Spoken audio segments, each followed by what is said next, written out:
이번에 제가 네팔을 다녀오면서 읽은 책이 아놀드 토저 목사님이 쓰신 That Incredible Christian이라고 하는 책을 비행기 안에서 이렇게 읽었습니다. 우리가 그리스도인이라면 Incredible Christian, 정말 이루 말할 수 없는, 믿을 수 없는 능력과 또 힘을 발휘하는 그러한 크리스찬이 되어야 하는데, Incredibly, 정말 믿을 수 없도록 무기력하고 무능력한 그리스도인들이 되고 말았습니다. 예수님께서 우리를 세상의 빛, 세상의 소금으로 불러주셨는데 맛을 잃어버리고 어둠을 밝힐 수 있는 힘을 잃어버린 그런 있으나마나한 존재로 그리스도인들이 변해가고 있습니다. 이유가 무엇일까? 토저 목사님은 그렇게 얘기하는 거예요. 처음부터 잘못됐다는 겁니다. 마치 우리가 복음을 전하는데, 근데 복음을 전할 때 어떻게 전하냐면 마치 세일즈맨이 물건을 팔듯이 그렇게 복음을 전하고 있다는 거예요. 여러분, 세일즈맨이 물건을 팔 때 어떻게 팔죠? 좋은 점을 주로 얘기하죠. 요거 사면 요게 좋고 요게 좋고. 그래서 이 물건의 단점 혹은 부정적인 면에 대해서는 언급을 아예 하지 않습니다. 세일즈맨의 관심은 오직 물건을 파는 데 있는 거죠. 근데 우리가 복음을 전하면서도 그렇게 복음을 전한다는 거예요. 예수를 믿으면서 치러야 할 대가, 예수를 믿음으로써 우리가 영원한 생명을 얻지만 그 영원한 생명을 얻기 위해서 치러야 할 그 대가에 대해서는 이야기하지 않는다는 거죠. 그러다 보니까 어떻게 되죠? 예수 믿고 나서 조금 어려운 일 생기면 픽픽 쓰러지는 겁니다. 시험 당하고 또 내가 제대로 믿고 있는 게 맞나? 과연 내가 이 길을 걸어가야 되나? 이러면서 혼란스러워 한다는 거죠. 영적인 약골을 만들어 버렸다는 거예요. 제가 그래서 그렇지 않아도 이 질문에 대해서 계속 저 스스로에게 계속 물어보고 있었어요. 왜 이렇게 우리가 복음의 능력을 발휘하는 사도행전을 보면서 이 어마어마한 incredible Christian, 대단한 능력을 발휘하는 이 그리스도인과 같이 되지 못하고 왜 우리가 이렇게 영적인 약골이 되어져 버렸나? 세상을 바꾸지 못하는 무능력하고 무기력한 그리스도인으로 살아가는 이유가 무엇인가? 첫 단추를 잘못 끼운 겁니다. 우리는 정말 쉽게 예수 믿고 예수 믿으면 그냥 문제가 다 사라지고 또 고통이 다 없어지고 막혀있던 모든 것들이 다 풀려지는 그런 것들만을 생각하지, 예수를 믿으면서 치러야 할 대가, 또 cost of discipleship, 예수 그리스도의 제자가 되기 위해서 치러야 할 대가에 대해서는 무관심하다는 것입니다. 여러분, 누누이 말씀드리지만 그리스도인이 된다고 해서 문제가 다 사라지는 거 아닙니다. 문제는 그대로 있습니다. 그러나 문제를 뚫고 지나갈 능력을 우리에게 주시는 것입니다. 고통이 싹 다 사라지는 게 아니에요. 고통보다 더 큰 기쁨이 우리 안에서 솟아나는 것입니다. 예수 믿고 나서 수많은 죽을 고비와 어려움을 만났던 바울이 이렇게 증거합니다. 생각컨대 현재의 고난은 장차 우리에게 나타날 영광과 좋게 비교할 수 없도다. 고린도 후서에서 그는 이렇게 고백합니다. 우리 한번 같이 금주의 암송 구절은 다시 한번 읽어보겠습니다. 시작. 우리가 겪는 일시적인 가벼운 고난은 비교할 수 없을 정도로 영원하고 크나큰 영광을 우리에게 이루어 줍니다. 아멘이십니까? 고난이 갑자기 사라지는 게 아닙니다. 죽을 것처럼 힘들던 고난이 이게 이제는 아무것도 아닌 것처럼 되어져 버리는 겁니다. 영원할 것 같던, 끝나지 않을 것 같던 이 고통이 이제는 잠시 스쳐 지나가 버리는 그런 일시적인 고통임을 깨닫게 되는 거예요. 왜요? 장차 우리에게 나타날 영광이 눈에 보이기 때문에 그런 거죠. 지금 내 앞에 있는 고난이 아무것도 아니라는 말이 아니에요. 그게 힘들지 않다는 말이 아닙니다. 그거보다 더 큰 영광이 우리를 기다리고 있기 때문이라고 하는 것입니다. 이번에 네팔에 가서 한 청년을 만났습니다. 졸업식 예배를 하기 전에 한 청년이 이렇게 뜰에 있길래 제가 물어봤습니다. Do you want to be a pastor someday? 언젠가는 목사가 되고 싶냐고, 열심히 이제 성경을 공부하고 있으니까. 근데 물었습니다. 근데 이 친구가 하는 말이, 내가 목사가 될지 안 될지는 잘 모르겠습니다. 근데 한 가지 확실한 것은 저는 disciple maker가 되고 싶습니다. 제자를 만드는 사람이 되고 싶습니다. 제가 소름이 쫙 끼쳤어요. 목사가 되느냐 평신도로 살아가느냐는 문제가 아니라는 거예요. 중요한 건 뭐냐면 나는 disciple maker, 제자를 만드는 사람으로 평생을 살아가겠다는 겁니다. 네팔은 힌두교가 80% 이상이 되고요, 불교가 10% 이상이 됩니다. 그러니까 90% 이상이 힌두교와 불교예요. 기독교는 1% 내외입니다. 그러니까 그런 환경 속에서 그리스도인으로 살아간다는 것은 목을 내놓아야 되는 상황인 겁니다. 근데 이 친구가 얼마나 아름답게, 얼마나 상기된 모습으로 나는 디사이플 메이커가 되겠노라고 그렇게 얘기하는 거예요. 저 부탄에서, 티벳에서, 네팔의 오지에, 그 산간 지방에 사는 사람들이 며칠씩 걸어가지고 훈련을 받으러 오는 거예요. 그래서 내가 예수님을 믿는 디사이플 메이커가 되기를 원한다, 이렇게 말하는 것입니다. 떠나기 며칠 반 전에 제 동생 선교사님이 한 자매님을 초대를 했어요. 이 자매님은 인도에서 의사를 하던 자매인데 귀족 출신이죠. 그런데 예수님을 믿게 돼서 집안에서 쫓겨났어요. 그래서 네팔로 왔습니다. 그리고 이제 호주로 떠나기 전에 마지막 날 밤에 함께 저녁 식사를 하는 자리였어요. 물었습니다. 아니, 그렇게 좋은 환경, 그렇게 부유하고 좋은 환경 속에 살다가 예수를 믿게 된 것이 어려운 일이 아니었느냐 그랬더니 전혀 어려운 일이 아니라, 얼굴이 막 빨갛게 상긴 너 흥분된 모습으로, 기쁨에 찬 모습으로 내가 인생의 길을 얼었노라고, 내가 어떻게 살아야 할지를 알게 됐노라고 그러면서 기뻐하는 모습을 봤어요. 여러분, 그들에게 얼마나 큰 고난과 어려움이 있습니까? 근데 그 고난하고는 비교도 할 수 없는, 장차 나타날 영광과 좋게 비교할 수 없는 그런 기쁨으로 그들이 살아가는 것을 봤어요. 그런 생각이 들었습니다. 이 사람들은 진짜다. 이 사람들은 진짜 그리스도인인 거예요. 우리가 과연 진짜인가? 라는 질문을 저 스스로에게 던지게 됐습니다. 그러면서 사도행전 14장의 말씀을 비행기 안에서 묵상을 하는데, 여기 나오는 말씀이 전부 다 저에게 그런 질문을 하는 거예요. 너는 진짜냐? 또 여러분, 이 질문을 여러분에게도 드리고 싶습니다. 여러분은 진짜입니까? 가짜입니까? 오늘 말씀 속에서 그 세 가지를 좀 살펴보기를 원합니다. 우리가 정말 과연 진짜 그리스도인인가? 여러분, 진짜와 가짜를 구별하는 기준이 오늘 말씀에 나와요. 첫째로, 진짜는 어떠하느냐? 진짜는요, 그 사람을 통해서 끊임없이 계속해서 복음이 흘러 들어가는 것을 볼 수가 있습니다. 오늘 말씀이 이렇게 시작이 되죠. 바울과 바나바는 이고니온에서도 이전과 마찬가지로 유대 사람의 회당에 들어가서 말하였다. 자, 이게 어떤 상황이냐면요, 한번 그림을 한번 보실까요? 자, 지금 바울과 바나바가 버가로에서 안디옥으로 해서 여기서 복음을 전하다가요, 쫓겨났어요. 자, 쫓겨나가지고 지금 이고니온으로 왔어요. 자, 근데 이고니온으로 와서 뭐라 그래요? 1절에 보니까 이전과 마찬가지로. 뭐죠?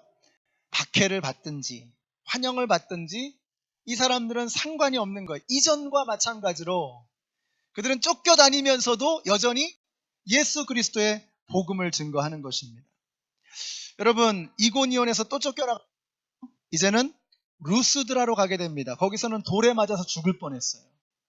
그리고 유유히 걸어서 또 더베로 갑니다. 여기 가서도 복음을 전하는 거예요. 여러분, 그 사람 안에 그리스도가 있고 복음이 있으면 그 사람이 걸어가는 곳곳마다 복음이 증거되게 되어 있는 것입니다. 겉으로 보면 어떻습니까? 이걸 그냥 겉으로 보면, 사람의 눈으로 보면 지금 계속 쫓겨다니는 거잖아요. 도망 다니는 거잖아요. 근데 하나님의 눈으로 보니까 복음이 막 퍼져가는 거예요. 이 사람들이 어디를 가든지 이 사람들을 통해서 복음이 선포되고 있는 것입니다. 사랑하는 성도 여러분, 한강이 수천 년을 흐르는 것처럼 에덴 동산에서부터 흐르는 하나님의 사랑은 태초부터 지금까지 멈춘 적이 없는 것을 믿으시기 바랍니다. 강물은 바위가 막으면 돌아서 가는 겁니다. 댐이 가로막으면 댐을 그득하게 채우고 댐을 뛰어넘어서 강물은 계속해서 흘러가는 것입니다. 십자가에서 흐르는 복음의 피는 지난 2000년 동안 단 한 번도 멈춘 적이 없는 것을 믿으시기 바랍니다. 그러므로 중요한 것은 우리가 그 사역에 동참하고 있는가, 그 흘러가는 복음의 사역에 동참하고 있느냐, 아니면 방해꾼이 되고 있는가 하는 것입니다. 여러분 어떻습니까? 여러분이 가는 곳마다 복음이 흘러가고 있습니까? 여러분이 밟는 땅마다 예수 그리스도의 복음이 증거되고 있나요? 아니면 여러분은 그리스도의 복음이 증거되는 것을 방해하고 있습니까? 하나님의 복음은 흐르는 강물처럼 멈추지 않아요. 그 멈추지 않는 하나님의 역사 가운데 우리는 동참할 것이냐 아니면 그것을 반대하는 사람이 될 것이냐, 우리의 선택이라고 하는 것입니다.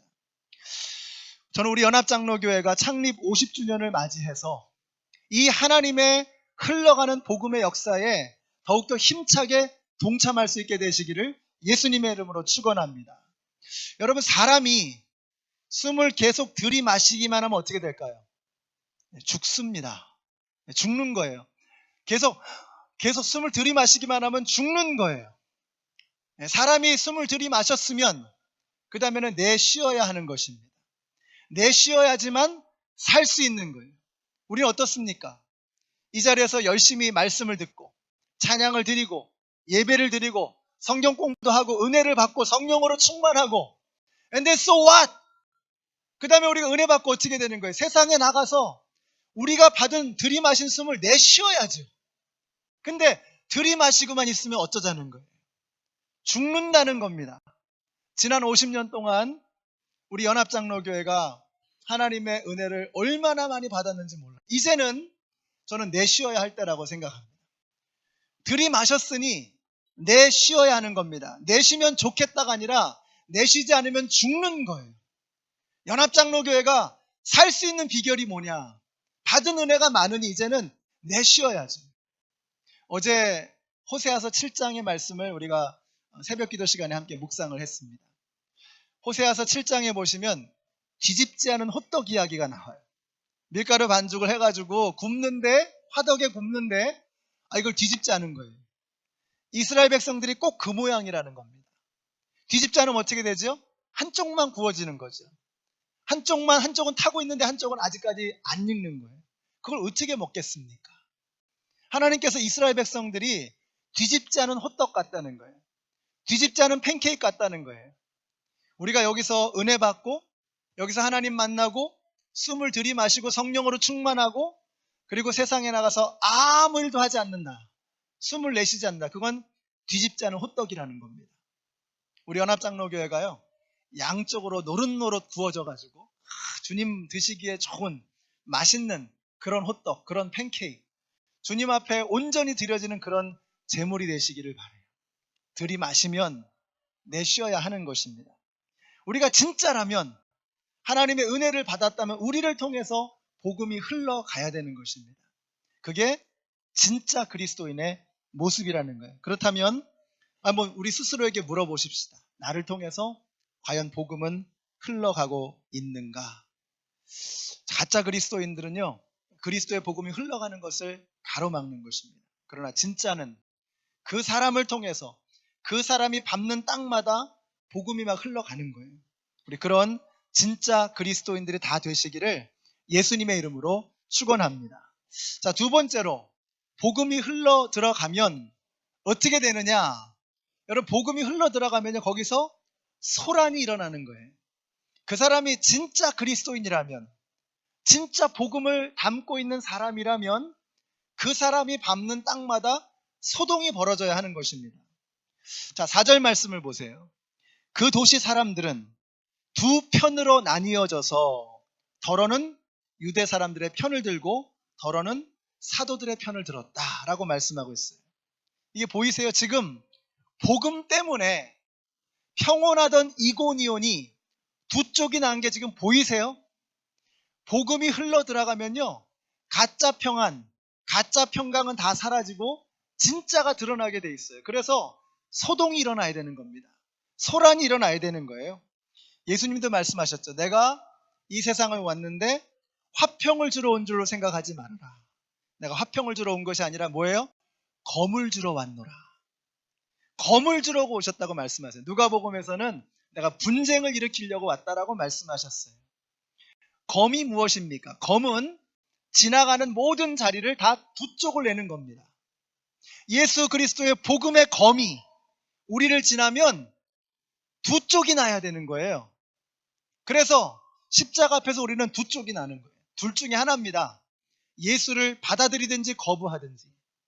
생명의 복음을 내가 인정하고 받아들이든지 아니면 그것을 내차버리든지 둘 중에 하나, 제3의 어정쩡한 위치는 있을 수 없다는 거예요. 복음이 선포되는 곳마다, 예수 그리스도의 십자가가 서는 곳마다 두 쪽이 나는 거예요. 그것을 거부하든 그것을 받아들이든, 지옥의 백성으로 결정하든 천국의 백성이 되어지든 둘 중에 하나인 것입니다. 그래서 복음이 선포되는 곳, 복음이 흘러들어가는 그곳에는 소동이 일어나는 거예요. 바울이 17장에 보시면 데살로니가에 가서 복음을 증거합니다. 그때 데살로니가 사람들이 뭐라고 얘기하죠? 세상을 소란하게 하던 한 그 사람들이 여기에도 나타났다. 세상을 업사이드 다운 시켰던, 세상을 막 흔들어 놓았던 이 사람들이 여기도 왔다는 거예요. 사도 바울을 보고서. 저는 여러분이 세상을 업사이드 다운 시켜버리는, 세상을 흔들어 버리는 그런 사람들이 되시기를 바라요. 여러분이 예수 그리스도를, 복음을 가지고 있는 여러분이 세상에 나가 살아가는데 세상 사람들이 아무렇지도 않아요. 여러분 때문에 아무런 변화가 일어나지 않아요. 여러분으로 인해서 아무런 어떤 일들이 일어나지 않아요. 그건 이상한 겁니다. 그럴 수가 없는 거예요. 복음으로 살아가는 우리가, 그리스도를 모시고 살아가는 우리가 세상에 갔는데 어떻게 아무 일도 일어나지 않을 수 있어요. 산에 가보면 돌이 많죠. 근데 그 돌을 이렇게 살짝 열어보면요, 어김없이 그 모든 돌들 밑에 벌레들이 우글우글합니다. 근데 그 돌에, 벌레에 빛이 쫙 들어가면요, 난리가 나죠. 막 벌레들이 우글우글 하면서 막 난리가 나요. 그래서 순식간에 다 사라져 버려요. 어디론가 다 없어져 버려요. 복음의 빛이 이 어두운 세상 가운데 임하게 되면 그렇게 난리가 나야 되는 거예요. 좋은 게 좋은 거라고 어정쩡하게 묻어가는 그런 이 세상 속에 복음이 증거되면, 검과 같은 하나님의 복음이 증거되면 두 쪽이 나야 되는 거예요. 소동이 벌어져야 되는 거예요. 세상이 업사이드 다운 되어지는 그런 일들이 우리를 통해서 일어나야 하는 것입니다. 저는 여러분들이 세상을 뒤흔드는, 세상을 업사이드 다운 시키는 진짜 그리스도인들이 되시기를 바랍니다. 여러분, 교회에서 마귀가 제일 좋아하는 유형의 사람들이 어떤 사람인지 아세요? 그리스도인이라고 하면서 하나님의 전신갑주를 입고 다소곳이 수줍게 그냥 아무 일도 하지 않고 그러고 앉아있는 사람. 마귀는 그런 사람들을 아주 좋아합니다. 마귀가 아기 모세를 죽이기 위해서 안간힘을 썼습니다. 마귀가 아기 예수를 죽이기 위해서 안간힘을 썼어요. 왜 그랬을까요? 그 모세가 자라서 이스라엘 백성들을 해방시킬 해방자가 될 것을 그가 알았기 때문에 그 모세를 죽이려고 했던 거지. 예수 그리스도께서 결국은 십자가에서 자기 자신을 죽이시고 온 세상을 구원하실 구원의 길을 여실 것을 알았기 때문에 마귀는요, 아기 예수를 죽이기 위해서 안간힘을 썼던 겁니다. 우리가 예수를 새롭게 믿고 이제 그리스도인이 되어서 신앙생활을 막 시작하는 사람들을 마귀가 가만히 둘 리가 없어요. 왜 그럴까요? 그 사람들이 자라서 모세가 되고, 그 사람들이 자라서 다니엘이 되고, 그 사람들이 자라서 에스더가 될 것을 마귀가 두려워하기 때문에 새롭게 예수 믿고 이제 막 신앙생활하는 사람들을 그냥 두지 않는 거예요. 하물며 우리가 그리스도의 군대라고 한다면, 성령으로 충만한 하나님의 백성으로 이 땅을 살아간다면 마귀가 그냥 둘 리가 없죠. 근데 마귀가 어떤 사람을 가만두는지 아세요? 그냥 잠자고 있는 영혼, 문의는 그리스도인인데 모양은 예수 믿는 사람인데 경건의 모양은 갖췄는데 아무런 의지도 아무런 능력도 없는 사람들, 이런 사람들은 건드리지 않습니다. 왜냐하면 괜히 건드렸다가 기도할까 봐, 괜히 문제가 생길까 봐 하나님 붙잡고 막 난리를 칠 거 아니에요. 가만히 내버려 두는 거예요. 여러분이 만약에 교회를 열심히 다니는데 그리스도인으로 살아가는데 아무 일도 없다, 나는 내 인생이 너무 평온해, 아무런 일이 없어요. 그건 여러분이 분노하셔야 되는 겁니다. 마귀가 여러분을 졸로 보고 있는 거예요. 마귀가 여러분을 물로 보고 있는 거예요. 지금 야, 너는 아무런 영향력이 없어, 그냥 가냥 내버려 둘게. 괜히 건드렸다 굴거부스럼 낼까봐 건드리지 않는 거예요. 저는 우리 연합장로교회 성도님들이 정말 마귀를 두렵게 하는 그러한 존재들이 되시기를 바라요. 여러분 일어서면 마귀가 움찔해가지고 막 이렇게 뒤로 물러서는 그런 사람들이 되시기를 바라요. 여러분이 왔는데 너 왔어? 이러면서 그냥 지나가면 그건 여러분이 분노하셔야 되는 거예요. 우리가 그리스도인이 정말 진짜 그리스도인이라면 그 사람들이 가는 곳곳마다 소동이 벌어져야 되는 거예요. 소란이 일어나야 되는 겁니다. 바울과 바나바가 복음을 들고 일어가는 곳마다 소동이 벌어지는 거예요. 막 일들이 벌어지는 거예요. 그 사람들을 핍박하고 박해하는 사람들이 일어나게 되는 것입니다. 우리 연합장로교 성도님들이 걸어가는 곳곳마다 마귀가 벌벌 떨고 여러분이 밟는 땅마다 세상이 뒤집어지는 복음의 역사가 나타나게 되시기를 예수님의 이름으로 축원합니다. 마지막으로 진짜는 세상의 평가에 연연하지 않습니다. 우리가 복음을 들고 흘러 들어가서 소동을 일으킬 때 세상 사람들이 가만히 있을 이유가 없죠. 그렇지? 그렇게 되지 않습니다. 우리를 공격할 겁니다. 자, 오늘도 보니까 이제 루스드라로 와서 바울과 바나바가 복음을 전하는데 거기에 선천적으로 걸을 수 없었던 지체 장애인이 있었어요. 바울이 복음을 전하는데 이 사람이 보니까 고침을 얻을 만한 믿음이 있는 거예요. 바울의 눈과 이 지체 장애인의 눈이 마주쳤어요. 근데 바울이 딱 보니까 이 사람에게 고침을 받을 만한 믿음이 있구나.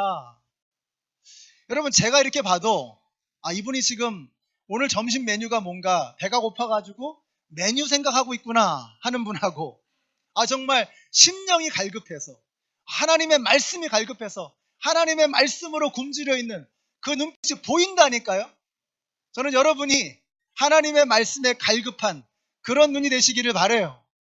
내가 고침을 받을 만한 믿음, 이 나면서부터 지체장애인이었던 이 사람과 같은 그 갈급한 심령이 우리의 눈동자를 통해 나타나게 되시기를 예수님의 이름으로 축원합니다. 지난주에 우리 곽형일 전사님 통해 가지고 말씀 들으셨죠. 12해 동안 혈루병 걸린 그 여인. 그 여인이 옷자락만 잡아도 내가 나을 것이다 하는 그 간절한 마음으로 주님을 만났잖아요. 주님께서 뭐라고 말씀하세요? 네가 구원을 얻을 만한 그러한 믿음을 가지고 있구나. 내가 병에서 놓였으니 이제는 평안히 가라. 예수님께서 보시니까 구원을 얻을 만한 믿음이 그에게 있었던 거예요. 오늘 이 안진뱅이, 나면서부터 지체장애인이었던 이 사람에게 고침을 받을 만한 믿음이 있었던 것입니다. 오늘 우리 연합장로교회 모든 성도님들이 주님 앞에 나와서 예배를 드릴 때마다 여러분 그러한 심령으로 그러한 눈빛으로 주님과 그 눈빛이 마주치게 되시기를 예수님의 이름으로 축원합니다.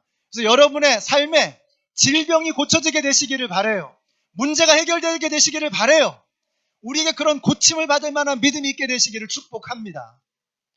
하나님께서 그런 역사 이루신 거예요. 그래서 이 루스드라에서 이 안진뱅이가 과연 벌떡 일어나게 되었어요. 근데 사람들이 어떻게 반응하죠? 이야, 이 바나바는 제우스 신이구나. 이 바울은 헤르메스 신이구나 하면서 이 신들을 막 이름을 불러가면서 이 사람들을 신격화시키는 거예요.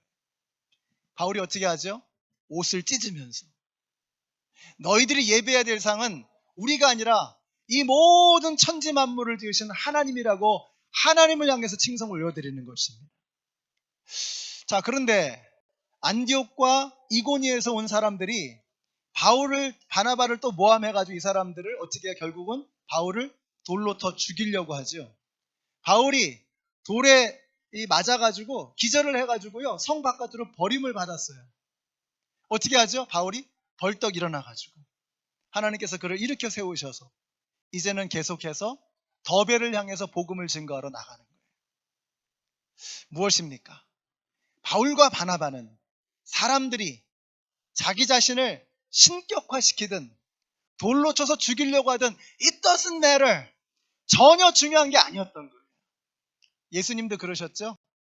수많은 군중들이 예수님을 호산나 다윗의 자손이여 하면서 얼마나 칭송을 했습니까? 그러더니 그 군중들이 돌변해요. 예수를 십자가에 못 박으라 하면서 예수님을 향해서 그 비난과 모든 조롱을 던져버리는 것입니다. 그러나 진짜는 그와 같은 사람들의 평가에 연연하지 않아요. 우리가 주님의 일을 하다 보면 돌을 맞을 때도 있습니다.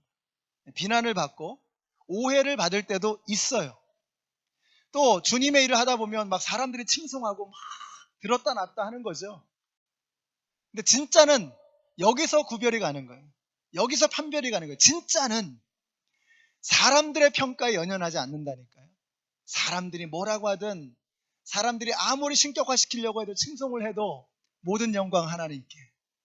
사람들이 아무리 돌을 던져도 내가 주님의 고난을 내 몸에 채우겠노라고, 흔적을 내 몸에 채우겠노라고 그러면서 주님을 위해서 몸을 던지는 거예요. 진짜는 사람들의 평가에 연연하지 않는 것입니다.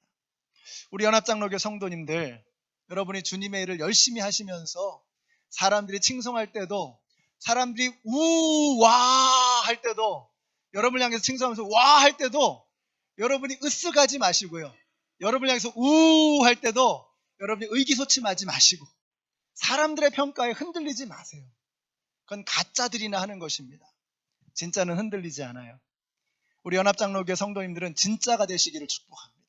사람들이 뭐라고 하든 그것이 내 사역에 영향을 미쳐서는 안 되는 거예요. 우리는 그냥 어떻게 하든지 간에 주님을 바라보면서 주님에게 시선을 고정시키며 나아가는 것입니다. 오늘 말씀을 마치겠습니다. 사랑하는 성도 여러분, 여러분은 가짜입니까? 진짜입니까? 한번 스스로에게 한번 물어보십시다. 저도 비행기 안에서 이 질문을 저 스스로에게 끊임없이 던졌어요. 사꾼 목자인가 진짜 목자가 되려고 하는가? 나는 우리 교회에서 성도님들을 진정한 디사이플 메이커로, 제자 만드는 사람으로, 진짜 그리스도인으로 만들어가고 있느냐, 아니면 그냥 사람들이 여기 와서 무난하게 별일 없이 그냥 잘 지내도록 편안한 환경만을 조성하고 있는가? 이게 저한테 오는 계속 도전이었고 질문이었어요. 하나님께서 저에게 분명한 답을 주셨습니다. 진짜 그리스도인이 되어야 한다는 거예요. 정말 세상의 어둠을 밝힐 수 있는, 썩어가는 세상을 살릴 수 있는 빛과 소금이 될 수 있도록 진짜 그리스도인을 만들어야 하지 않겠느냐. 숫자가 많이 모여가지고 좋은 교회가 아닙니다. 사람을 살려야 좋은 교회라고 말씀드렸잖아요. 병원도 크다고 좋은 병원 아니죠. 사람 살려야 좋은 병원이죠. 교회도 마찬가지인 겁니다. 가짜를 수많이 양산해 봐야 그 세상에 영향을 미칠 수 없어요. 정말 그리스도인이 되어야, 정말 사람을 살리는 디사이플 메이커들이 되어야 이 교회가, 연합장로교회가 이 워싱턴 지역에 세워진 그 목적과 이유를 달성하는 거예요. 우리 여기 나오신 우리 성도님들, 저와 여러분이 가짜의 껍데기를 벗어버리고 진짜가 되시기를 바랍니다. 진짜 그리스도인, incredible 그리스도인, 진정으로 믿을 수 없는 그런 그리스도인들이 되시기를 바라요. 그래서 우리는 여러분을 통해서 복음이 흘러가는 강물처럼 끊임없이 흘러가게 되시기를 바라요. 여러분 안에 한바탕 소동이 벌어지게 되시기를 바라요. 여러분의 가짜가 다 솎아져 버리고 여러분 안에 먼저 소동이 벌어져야죠. 그리고 여러분 때문에 세상이 뒤집어지는 역사가 나타나게 되시기를 바랍니다. 우리 사람들의 평가, 사람들이 들었다 놨다 하는 거, 여기에 연연하지 마시고 하나님께서 보여주신 그 생명의 길을 향해서 담대하게 걸어 나가시는 진짜 그리스도인들이 되시기를 예수님의 이름으로 축원합니다. 기도하겠습니다.